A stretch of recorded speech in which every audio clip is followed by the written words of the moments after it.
de uma forma muito especial. Quantos querem receber a palavra? Diga glória a Deus. Abra sua Bíblia no livro do Evangelho de Jesus, escrito por Mateus, capítulo 4.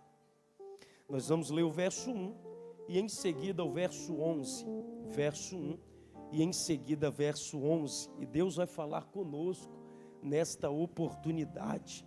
Glória a Deus. Só o fato de estarmos aqui já é motivo de indicarmos aquilo que de fato nós queremos, que é a presença de Deus e avivamento de Deus, e tudo isso por meio do poder da palavra de Deus, amém?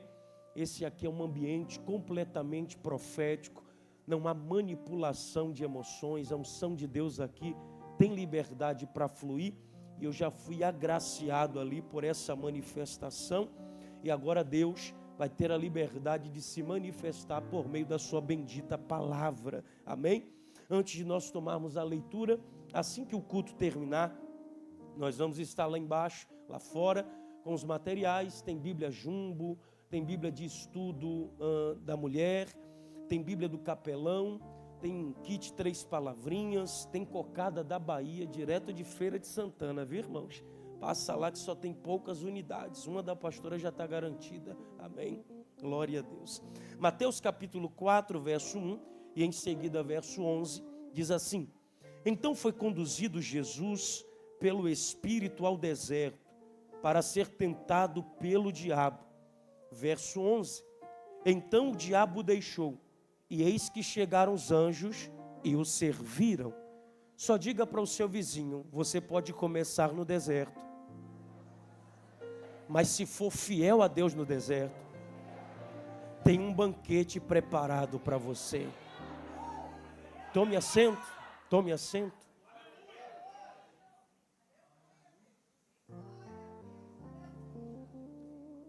Olhe para cá, redobre a sua atenção por gentileza. Eu sei que eu estou ministrando, vou ministrar para um público que é completamente bíblico.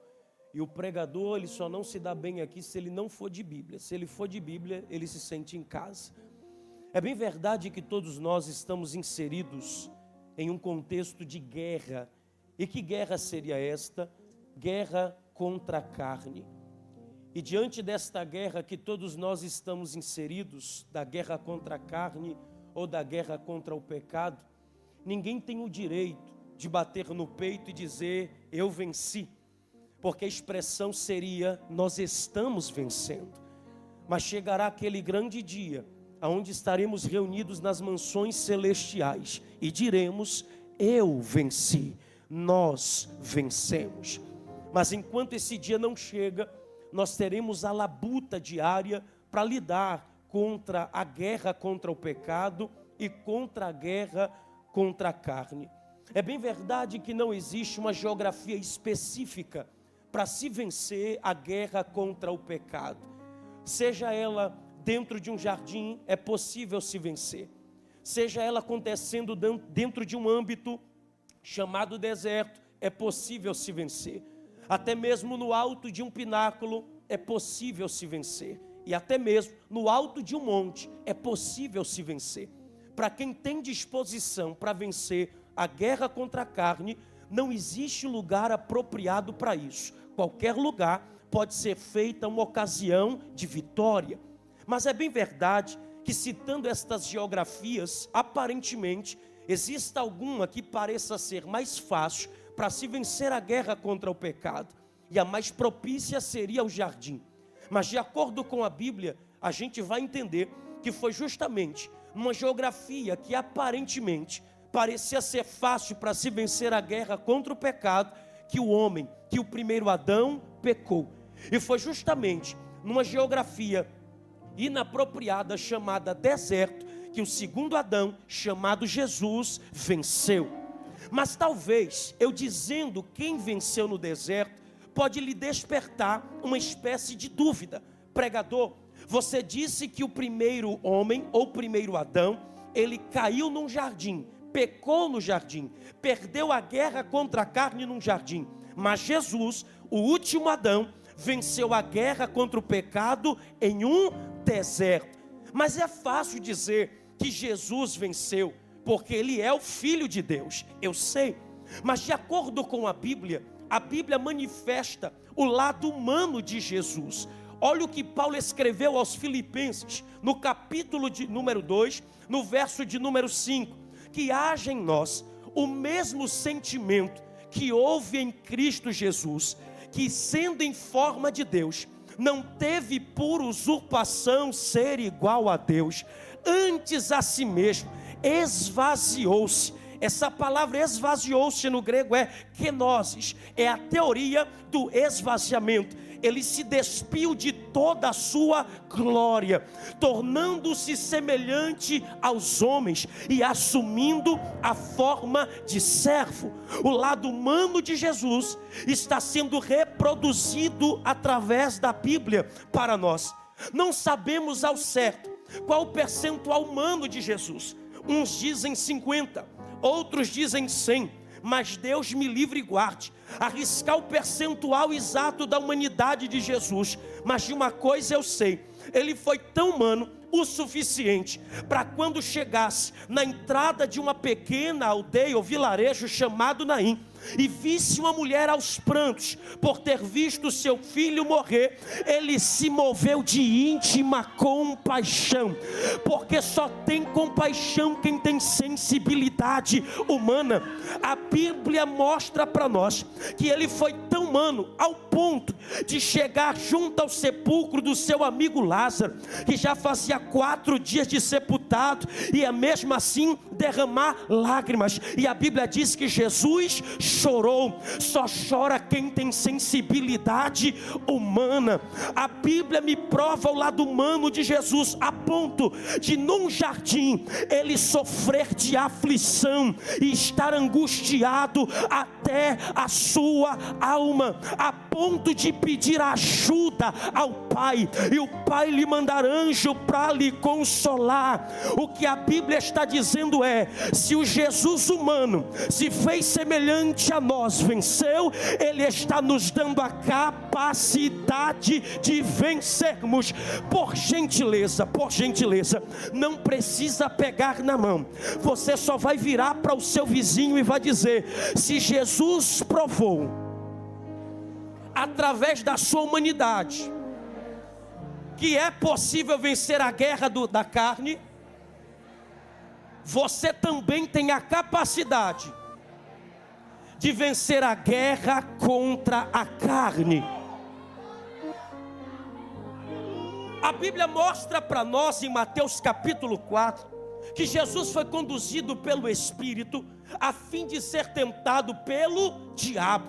Mas observe, Jesus foi levado e o diabo não, porque o diabo já estava lá na espreita lhe aguardando. Só que o engraçado é que o tentador não se aproxima no primeiro dia de Jesus no deserto. Não, ele esperou Jesus ter fome. Fome é necessidade humana, é desejo humano. É justamente na hora da manifestação do desejo humano em Jesus que o tentador se aproxima. O diabo não quer lhe derrubar quando você está forte, não. O diabo não quer lhe abater quando a gente está no culto reunido com reforço espiritual, não. Ele vai esperar um momento de fraqueza seu.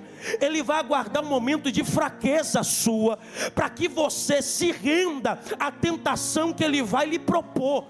Mas toda tentação nunca é iniciada por Deus, porque Tiago 1,13 diz, Guilherme: ninguém ao ser tentado diga, de Deus sou tentado, porque Deus não pode ser tentado pelo mal. Antes somos tentados quando atraídos e engodados pelos nossos próprios desejos. Ou seja, o diabo não tem poder para colocar desejo em mim. O diabo não tem poder para colocar desejo em você. Não é Deus que começa a tentação. O que começa a tentação é a manifestação do meu desejo. Mas pregador, se o diabo não tem poder para colocar desejo em mim e nem você, aonde é que entra o diabo na tentação? Ele vai aguçar o sentido do teu desejo. Ele vai seduzir você para ceder ao teu desejo. Bora de Bíblia, voltemos ao jardim chamado Éden. A Bíblia diz que o Senhor havia estabelecido uma regra, tanto para Adão quanto para Eva. Vocês podem comer das árvores que produzem frutos, com exceção da que está no meio, que dá o discernimento do que é bom e do que é mal. Porque no dia que vocês comerem, vocês vão morrer. Logo, a serpente, tomada por Satanás. Por que o diabo usou logo uma serpente? Porque ele usou alguém que se parecia mais com ele. A Bíblia diz que a serpente era a mais astuta de todas as alimárias que o Senhor Deus havia feito. O diabo entendeu: se essa mais se parece comigo, então é esse animal que eu vou usar para seduzir a humanidade. Quando o diabo se apodera do corpo da serpente, da boca da serpente, a Bíblia diz que o tentador se aproximou de Eva em um dado momento, aonde Adão não estava presente, até que ela vai conversar com Eva, e a conversa é: vocês não podem comer de nenhum fruto das árvores que produzem aqui. Olha o que é que Satanás está tentando: colher o segredo que Deus estabeleceu entre Adão e Eva. Eva inocentemente disse: não foi assim que o Criador disse. Ele nos autorizou nos alimentarmos, mas colocou uma exceção daquela. O diabo pegou a chave do código e disse: eu já sei, era isso que eu queria. Então, se ele está proibindo vocês de comerem, é porque ele não quer que vocês se tornem semelhantes a ele, conhecedor do bem e do mal. Mas pode comer, que não vai fazer mal não. Olha o que a Bíblia diz: e Eva, vendo que a árvore era boa aos seus olhos, agradável aos seus olhos, boa para se comer e desejável para se dar entendimento. Então peraí, o diabo colocou desejo em Eva? Não. Mas qual foi o papel do diabo? Aguçou o desejo nela. Aonde é que a gente entra aí? O papel de decidir se vai ceder à tentação é minha e é sua. O papel de decidir se eu cedo à tentação sim ou não é meu e seu. Deus não entra aí. E por que Deus não entra? Porque toda vez que o seu desejo se manifestar, é você que tem que administrar. Você só cai se você quiser. Desculpa, você só peca se você quiser. Você só adultera se você quiser. Você só erra se você quiser. Você só falha se você quiser. Pregador, o que você está dizendo aí é sério demais. Eu sei que é sério, mas bora para a Bíblia de novo. Gênesis capítulo 4. Abel pegou a primícia dos seus animais e ofereceu para Deus. Deus gostou porque a prioridade foi ele. Só que Caim quis imitar o irmão, mas se esqueceu de como o coração do irmão dele estava, e ele ofereceu de qualquer jeito. Não é a quantidade, é o coração. Deus viu que o semblante dele desmaiou, murchou, ficou triste. Olha o que Deus diz para Caim: Caim, não é certo que se tu procederes bem, Deus não está falando se tu me ofereceu melhor, se tu procederes bem, porque melhor do que tu oferece é a tua conduta. Se tu procederes bem, a tua oferta também não será aceita. Dito isso, o desejo de querer matar teu irmão está na porta do teu coração. Mas quem vai fazer isso não sou eu, compete a ti dominar esse desejo. A carne vem, o pecado vem. Já cantou Thalis Roberto: todo dia o pecado vem e me chama, mas eu deixo a porta fechada, porque eu já escolhi.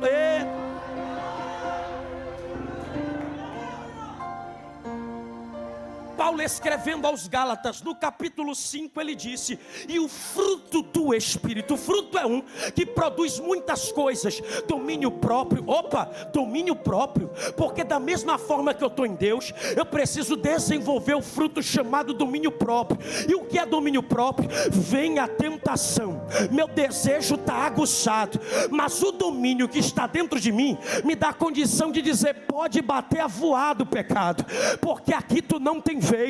Eu prefiro ser cheio da presença do... Espírito de Deus, Elemai de Candaraia, Candachúria. Eu estou debaixo de uma graça de Deus aqui. O Espírito Santo está destilando uma unção entre nós, desde o início deste culto. E Ele manda te dizer, a partir de hoje, aquela oração que você só vivia dizendo, pequei, perdão, pequei, perdão, pequei, perdão, acaba hoje. Você vai administrar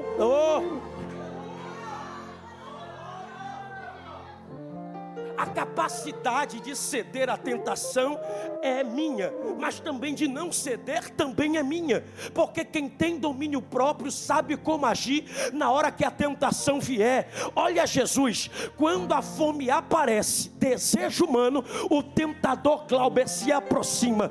Olha o que ele diz: se tu és filho de Deus, transforma estas pedras em pães.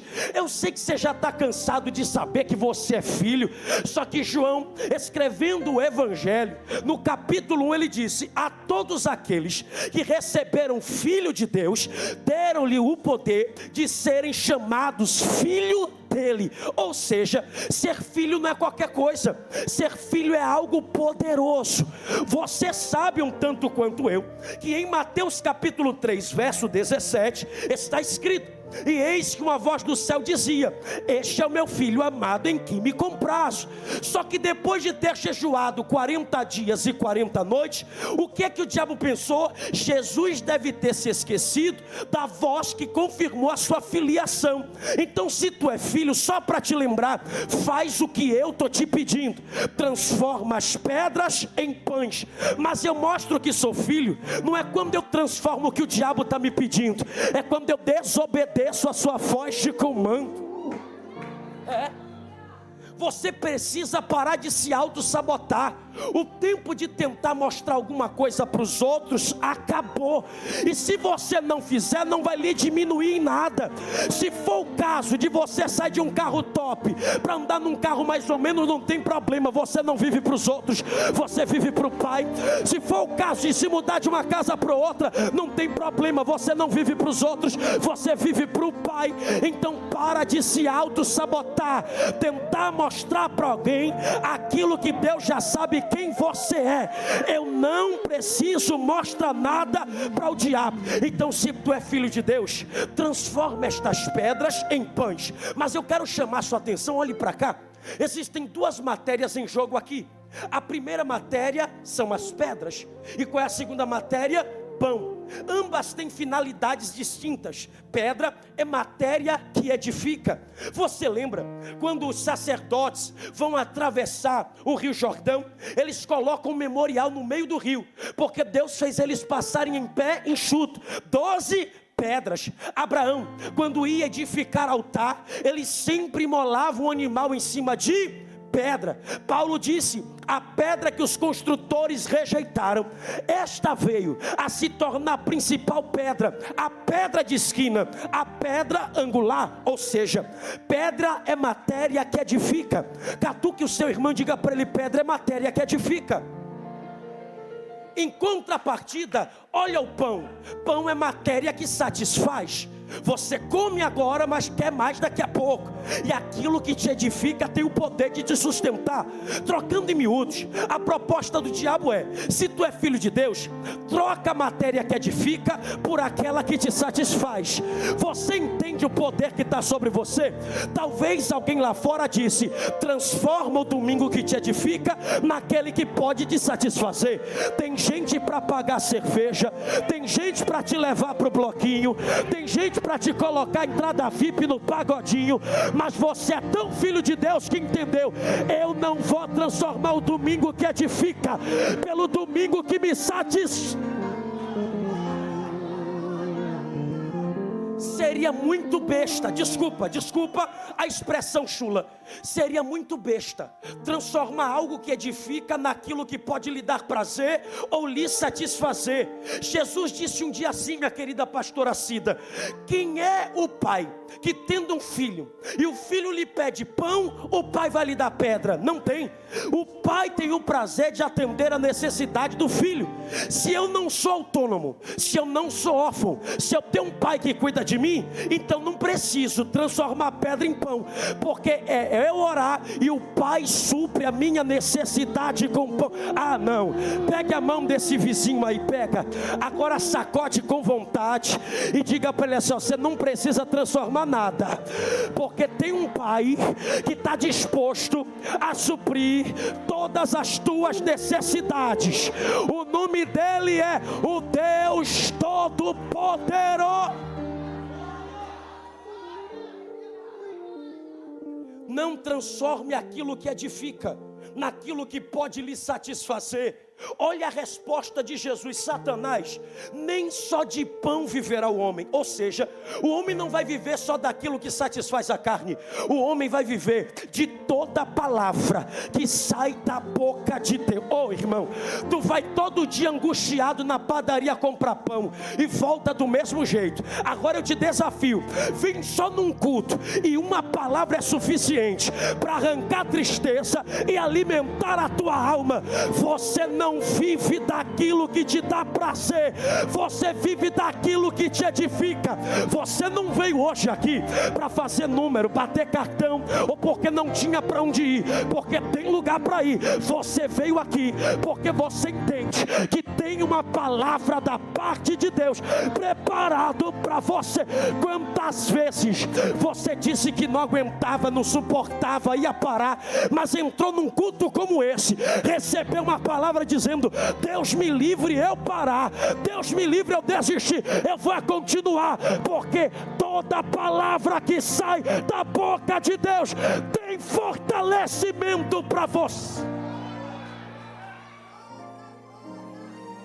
Cuidado ao transformar aquilo que edifica naquilo que pode lhe satisfazer. Isso me faz lembrar de um episódio de Israel. Israel chegou no pé de ouvido de Moisés e disse: a gente está cansado de comer manru. O que é manru? Manru é o maná, e maná significa, o que é isso? Porque não dá para explicar. É do tamanho da semente de coentro, tem aparência de bidélio, e quando se é produzido, ele tem gosto de azeite fresco. Quem é que explica um alimento desse? Porque o que Deus manda não é para ser entendido, é para ser...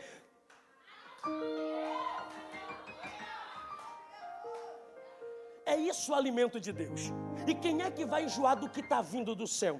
Era maná de domingo a sexta-feira, porque Deus dizia: na sexta, colhe a porção dobrada para o sábado. O povo estava sendo suprido com o alimento que o próprio Deus estava mandando. Mas o povo estava dizendo: Moisés, a gente está enjoado de comer maná.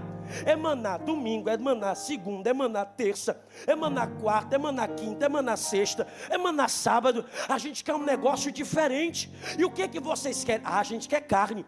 Vocês vão trocar a comida que Deus está mandando para querer uma carne aqui de baixo? A gente quer carne.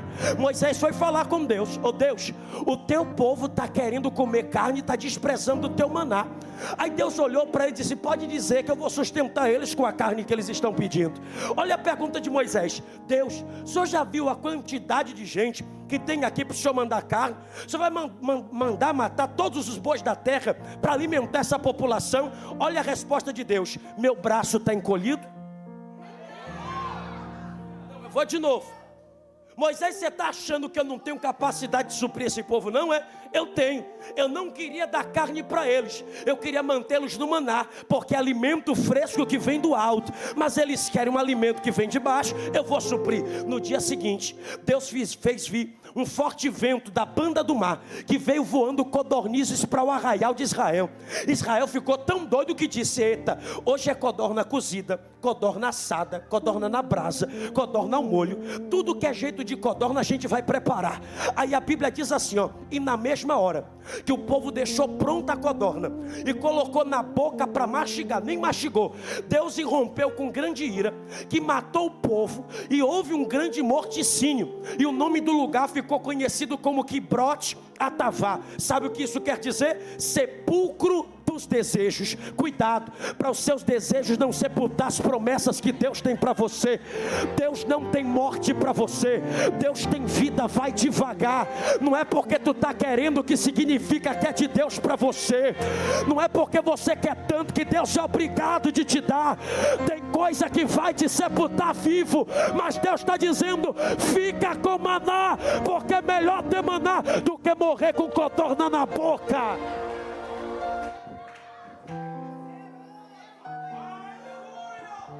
Nem só de pão viverá o homem, mas o homem vai viver de toda a palavra que sai da boca de Deus.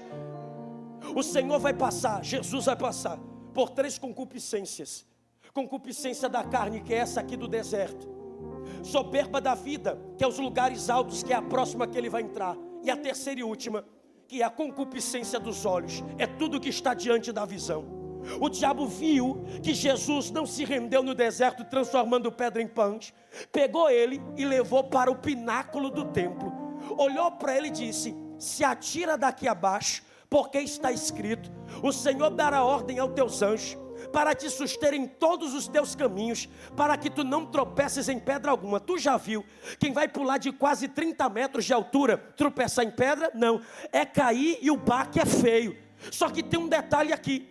O diabo está tentando criar em Jesus, porque conhece o lado humano dele, uma espécie de acrofobia. O que é acrofobia? Medo de altura. Só que ele se esqueceu que ele estava levando alguém para cima, que estava altamente preparado. O diabo levou rápido, mas Jesus disse: também está escrito: não tentarás o Senhor teu Deus. O que é tentar Deus? É você saber que Ele não vai aprovar uma coisa e mesmo assim você insiste. Se você não quer passar vergonha, não desobedeça a ordem de Deus. Se Ele diz que não vai ser com você, não vá, porque Ele não vai. Se Ele diz que não vai te honrar, não vai, porque Ele não vai te honrar. E quem vai ficar com vergonha é você. Jesus está dizendo: Satanás, eu não posso tentar o meu Deus numa coisa que eu sei que Ele não vai aprovar. Mas se você perceber, o diabo levou Jesus sem nenhum tipo de esforço, porque o diabo tem esse poder. Quer subir rápido? É com ele mesmo. Eu aperto o botão do elevador e eu te coloco aonde você quer estar. Mas é por isso que algumas coisas na sua vida demoram. É porque você não escolheu ir pelo elevador, mas aceitou subir o pináculo pelos degraus. Quem vai por elevador, da mesma velocidade que sobe, pode cair. Mas quem vai pelos degraus, Deus está dando estrutura na subida. Pega a mão desse irmão de novo aí, pega. Diga para ele: pode estar demorando, mas quando tu chegar lá em cima, tu vai chegar com estrutura. Tu não precisa do elevador do diabo, porque tu tem a mão de Deus para te exaltar. Terceira e última tentação: concupiscência dos olhos. E o que é concupiscência? Desejo desenfreado dos olhos. A Bíblia diz que ele pega Jesus e leva ao alto de um monte, e de repente mostra-lhe todos os reinos do mundo e a glória deles, porque estava sob o domínio de Satanás. Agora olha a intenção do diabo. Se de fato você é um filho, tudo isso eu posso te dar, que eu acabei de te mostrar. Se prostrado tu me... Jesus olha para ele e diz assim: ó, está escrito, eu só posso adorar o Senhor, meu Deus, e eu não posso me curvar a nenhum outro Deus. Aí olha o que a Bíblia diz: então o diabo deixou, e eis que chegaram os anjos e o serviram. Esse serviram aqui é Deus suprindo todas as necessidades que Jesus renunciou lá no deserto. O pão que você sentia falta, os anjos preparou para você agora se alimentar. Porque o que Deus tem para você é com qualidade. O que Deus tem para você não é de qualquer jeito. É por isso que, se eu fosse você, aguardava mesmo, esperava mesmo. Não tenha pressa. Se tem uma coisa que não envelhece, é a promessa. Quem envelhece sou eu, quem envelhece é você. E isso não é problema para Deus, porque Deus está dizendo: eu te trouxe aqui, não foi para renovar as promessas, porque promessa não envelhece, mas eu trouxe você aqui para renovar você, para viver as minhas promessas. Questão de... Diga aí para o seu vizinho: você começou no deserto, foi fiel até o final, mas agora tem um banquete de Deus para você. O diabo estava querendo inaugurar com Jesus reino sem cruz. Para que sofrer pela humanidade, se eu tenho todo o domínio dos reinos da terra nas minhas mãos? Para que sofrer pela humanidade, se eu posso te dar a glória da terra? E o Senhor foi e rejeitou a proposta. Só que o engraçado, você está com a sua Bíblia aberta aí? Marcos capítulo 5, verso 6. Abra aí, por gentileza. Marcos capítulo 5, verso 6. Já está projetado aqui, ó. E quando viu Jesus ao longe, correu. Na tentação, o que foi que o diabo pediu para Jesus fazer? Fazer o quê? Se prostrar. Tudo isso eu te dou. Se prostrado tu me... Tudo isso eu posso te dar. Se prostrado tu me... E agora em Marcos capítulo 5, verso 6. Quando o diabo viu Jesus ao longe, correu e adorou. Na tentação, o diabo queria que Jesus se prostrasse. Mas depois que ele venceu a tentação, quem termina prostrado agora é o... Você não está entendendo a dimensão disso aqui. Servir a Jesus nunca pode ser classificado como um peso para você, mas sim como um privilégio. Hoje tu está chorando, passando por lutas absurdas, que fica até difícil de contar para alguém. Mas o Senhor está dizendo: pode aguentar a pancada, pode suportar o deserto, pode rejeitar o pináculo, pode não se prostrar para o diabo, porque quando você vencer essa etapa da tua vida, eu vou fazer com que o mesmo diabo que queria ver você prostrado, ele se prostre diante de você, diante da minha autoridade que estará sobre a sua vida. Minha irmã, eu preciso liberar isso aqui para você. Só o fato de você estar aqui, você está sendo resposta para o mundo. Eu estou pregando para gente que sabe o que é carnaval, sabe o que é micareta, sabe o que é bloco, sabe o que é cachaça, sabe o que é prostituição, mas só de você estar aqui dando glória a Deus, oh Espírito, revaia, canta. Levanta a mão desse irmão para o alto aí, levanta a mão dele para o alto e diga: você vai vencer. Diga: você vai vencer. A pressão hoje é grande, mas quando ela passar, você vai cantar o hino da vida.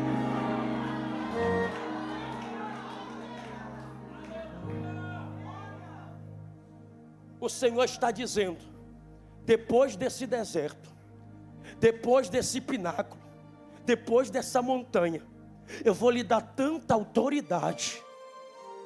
Alguém recebeu ali?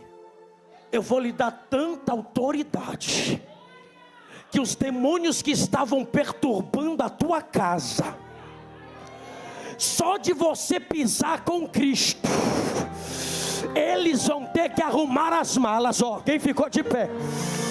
Ele vai ter que pegar a bagagem, remediada, candaraia, e vão ter que bater em retirada. Deus, nesta noite de avivamento, está dando autoridade para o seu povo.